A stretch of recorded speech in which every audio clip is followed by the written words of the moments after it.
नमस्कार दोस्तों। आज मैं आप लोग के लिए एसएससी जीडी एग्ज़ाम 2024 21 फरवरी फर्स्ट शिफ्ट का एग्ज़ाम समाप्त हो चुका है। इनमें पूछे गए सही प्रश्न मिल चुके हैं जो आपका 100% रियल और ऑथेंटिक क्वेश्चन है। जिन्हें इसका पीडीएफ चाहिए वो हम टेलीग्राम या व्हाट्सएप ग्रुप पे जुड़ सकते हैं। डिस्क्रिप्शन लिंक दे दिया गया है। यह आप हमारे व्हाट्सएप नंबर से पीडीएफ प्रोवाइड कर सकते हैं 82107585 पे। पहला प्रश्न है, दिलीप ट्रॉफी किस खेल से संबंधित है? तो दिलीप ट्रॉफी आपका क्रिकेट खेल से संबंधित है। दिलीप ट्रॉफी का नाम कुमार श्री दिलीप सिंह जी के नाम पर रखा गया है। यह पहले 3 टीमों इंडिया रेड, इंडिया ब्लू और इंडिया ग्रीन के द्वारा लड़ा गया था। 2016-17 के बाद से टूर्नामेंट क्रिकेट के सर्वोच्च शासी निकाय भारतीय क्रिकेट कंट्रोल बोर्ड बीसीसीआई के चयनकर्ताओं के द्वारा चुनी गई टीमों के द्वारा खेला जाता है। टूर्नामेंट 1961-62 में बीसीसीआई के द्वारा स्थापित किया गया था। बीसीसीआई का स्थापना 1928 ईस्वी में हुआ था। मुख्यालय मुंबई है।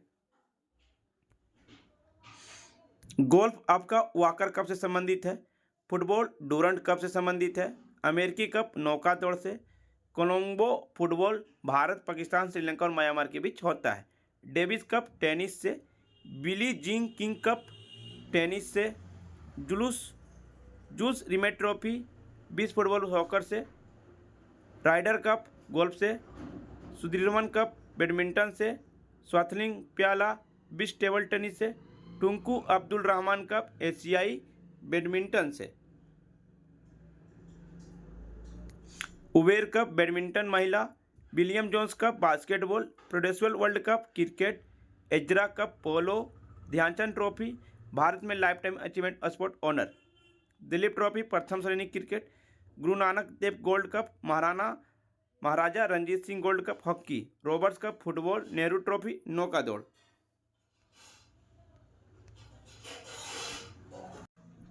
बिस्मिल्लाह खान किस वाद्य से संबंधित है? बिस्मिल्लाह खान सनाई वादक है। उस्ताद बिस्मिल्लाह खान 1916 से 2006 तक वास्तविक नाम कमरुद्दीन खान है। एक भारतीय संगीतकार थे जिन्हें शहनाई का लोकप्रिय बनाने का श्रेय दिया जाता है। उन्हें विभिन्न प्रकार की सम्मानित अवार्ड मिले। 1961 में पद्मश्री, 1968 में पद्म भूषण, 1980 में पद्म विभूषण, 2001 में भारत रत्न और लता मंगेशकर को भी 2001 में भारत रत्न मिला। अब पंडित रविशंकर को 1999 में भारत रत्न दिया गया। एम.एस. सुब्बालक्ष्मी को 1998 में, पंडित भीमसेन जोशी को 2009 में भारत रत्न मिला है। बिस्मिल्लाह खान 1950 में प्रथम गणतंत्र दिवस समारोह में शहनाई भी बजाए थे। उनकी 102वीं जयंती पर उन्हें गूगल के द्वारा गूगल डूडल के साथ सम्मानित किया गया था। पंडित शिव कुमार शर्मा, राहुल शर्मा, तरुण भट्टाचार्य और अभय सोपारी संतूर वादक हैं। उस्ताद जाकिर हुसैन अल्लाह रखा, उस्ताद तोपू खान तबला वादक हैं। अमजद अली खान बंगस, अली अकबर खान, अलाउद्दीन खान सुरद वादक हैं। हरिप्रसाद चौरसिया पारसनाथ बांसुरी वादक हैं। असद अली खान, जैमुद्दीन डांगर, अयगिरी श्याम सुंदर वीणा वादक हैं। पंडित रविशंकर, शाहिद परवेज खान, बुद्धाति मुखर्जी, अनुष्का शंकर सितार वादक हैं। जितने भी मैं प्रश्न आज के फर्स्ट शिफ्ट में पूछे गए, कल के सभी एनालिसिस के में बताए गए प्रश्न थे। हर्षवर्धन का राज कितने भागों में बटा? 4 भागों में बटा है।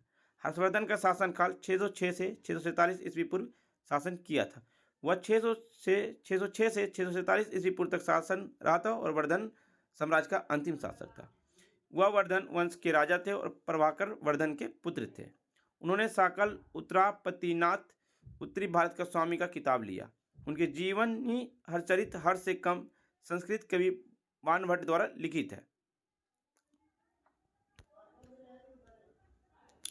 लावणी नृत्य किस राज्य से संबंधित है? तो यह महाराष्ट्र से संबंधित है। लावणी ने मराठी लोक रंगमंच के विकास में महत्वपूर्ण योगदान दिया है। लावणी नृत्य की शुरुआत 18वीं और 19वीं शताब्दी में महाराष्ट्र में हुई थी।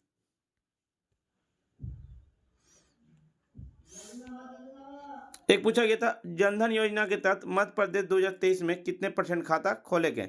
ये आपको कमेंट बॉक्स में बताना है। ऑप्शन क्या क्या थे। सरोजिनी नायडू कांग्रेस की किस अधिवेशन की अध्यक्षता की? 1925 अधिवेशन की अध्यक्षता किए थे। वह भारतीय राष्ट्रीय कांग्रेस की पहली भारतीय महिला अध्यक्ष थी। कांग्रेस की प्रथम महिला अधिवेशन की अध्यक्षता एनी बेसेंट किए थे 1917 ईस्वी में। वह 1925 में कानपुर अधिवेशन में भारतीय राष्ट्रीय कांग्रेस की अध्यक्ष बनी। उन्हें कविता लेखन के क्षेत्र में उनके योगदान के लिए नाइटिंगेल ऑफ इंडिया का खिताब भी जीता था। उन्हें भारत का कोकिला भी कहा जाता है। वो भारत में गवर्नर का पद संभालने वाले पहली भारतीय महिला थी। वह 1947 में संयुक्त प्रांत के गवर्नर भी बनी थी।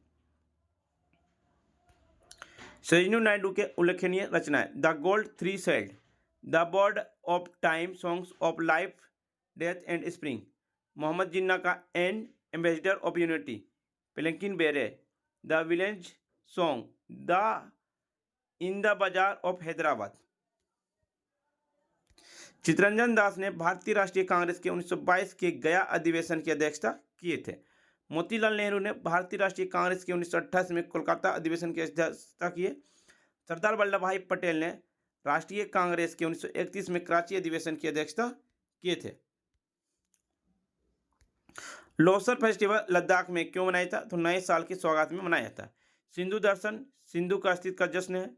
हेमिश तोशु एक सांस्कृतिक असाधारणता है। लद्दाख महोत्सव फसल समृद्धि का प्रतीक है। यूरू कबियात बुराई पर अच्छाई की जीत हो। प्यांग तुस्पु देव यज्ञों का याद करते हुए। थिकेस गस्टर विजेताओं का सम्मान। डोसमोचे पुण्य का जश्न मनाना। माथो नागरांग देवग और उनके आशीर्वाद के बारे में। अष्टोक गुरु तोशु कॉमन्स का त्यौहार। साका दावा महोत्सव सबसे पवित्र बौद्ध अवकाश। टक टक महोत्सव नृत्य लमाओं का महोत्सव। लोसर को बुरी आत्माओं से रक्षा के लिए, कुशाल और नई शुरुआत के लिए मनाया जाता है। अरुणाचल प्रदेश में भी आंध्र प्रदेश के वसंत त्यौहार को उगादि कहा जाता है। यह नए साल की शुरुआत के बारे में बताता है। केरल का वसंत त्यौहार ओनम है और असम का वसंत त्यौहार रंगोली बिहू है। वित्त आयोग का गठन किस अनुच्छेद के तहत होता है? वित्त आयोग का गठन आपका अनुच्छेद 280 के तहत किया जाता है। यह केंद्र और राज्यों के बीच वित्तीय संबंधों को परिभाषित करने के लिए बनाया गया। इसका गठन 1951 में हुआ था। अरविंद पनगड़िया को 16वें वित्त आयोग के अध्यक्ष बनाया गया। इनसे पहले श्रीनंद किशोर सिंह थे।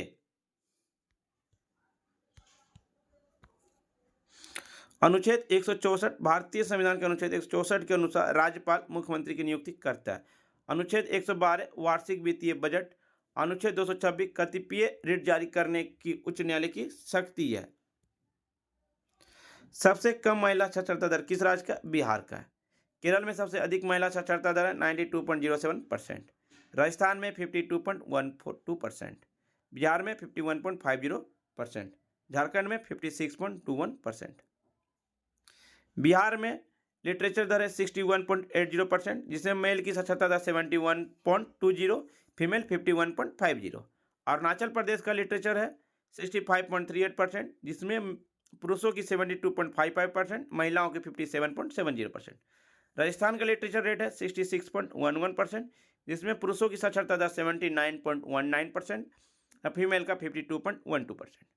झारखंड में है लिटरेचर 66.41%, जिसमें पुरुषों की साक्षरता दर 76.84% और महिलाओं की साक्षरता दर 55.42%। आंध्र प्रदेश में 67.02% लिटरेचर है, जिसमें पुरुष की साक्षरता दर 74.88%, फीमेल 59.15%। जम्मू कश्मीर का 67.16% लिटरेचर, जिसमें मेल का है 76.75%, फीमेल का है 56.43%। उत्तर प्रदेश का 67.68% लिटरेचर, जिसमें पुरुषों की साक्षरता दर है 77.28% और महिलाओं की 57.18%।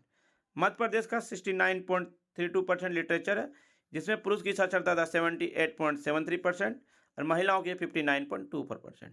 छत्तीसगढ़ का साक्षरता दर है 70.28%, जिसमें पुरुष की साक्षरता दर 80.27% और महिलाओं की साक्षरता दर 60.24%।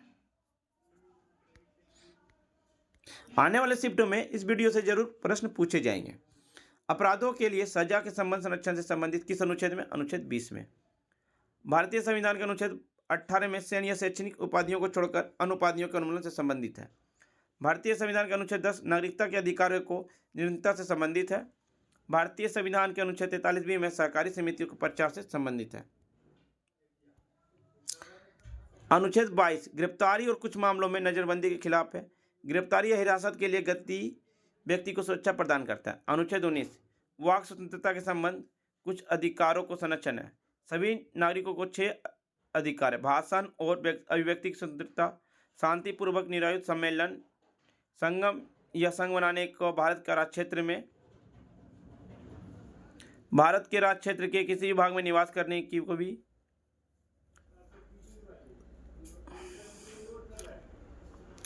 अनुच्छेद 21 घोषणा करता है कि कानून द्वारा स्थापित प्रक्रिया अनुसार कोई व्यक्ति अपने जीवन या व्यक्तिगत स्वतंत्रता से वंचित नहीं होगा। अनुच्छेद 21 से घोषणा करता है कि राज्य 6 से 14 वर्ष तक के सभी बच्चों को मुफ्त और अनिवार्य शिक्षा प्रदान करेगी। शिक्षा का अधिकार है। हरित क्रांति का संबंध किस क्षेत्र से? हरित क्रांति का संबंध आपका कृषि से संबंधित है। एम एस स्वामीनाथन को भारत में हरित क्रांति का जनक माना जाता है। यह high yield varieties professor Norman Borlaug के द्वारा विकसित किए गए थे। हरित क्रांति शब्द का प्रयोग सर्वप्रथम विलियम गॉड ने किया था और नॉर्मन बोरलॉग विश्व में हरित क्रांति का जनक कहा जाता है। यह 1965 में शुरू हुआ, जिससे खाद्य उत्पादन में वृद्धि हुई। गेहूं उत्पादन के लिए सबसे उपयोगी विशेष रूप से पंजाब, हरियाणा, उत्तर प्रदेश में हुआ था। गेहूं उत्पादन हरित क्रांति 1965, दूध उत्पादन श्वेत क्रांति 1970, अंडे उत्पादन रजत क्रांति, आलू उत्पादन गोल्ड क्रांति, जूट उत्पादन गोल्डन फाइबर क्रांति। फ्रेंड्स, आपको वीडियो पसंद आई है तो लाइक शेयर सब्सक्राइब जरूर करें। जिन्हें इसका पीडीएफ चाहिए वो हम टेलीग्राम या व्हाट्सएप ग्रुप पे जुड़ सकते हैं। डिस्क्रिप्शन लिंक दे दिया गया। तब तक के लिए धन्यवाद फ्रेंड्स, मिलते हैं नेक्स्ट वीडियो।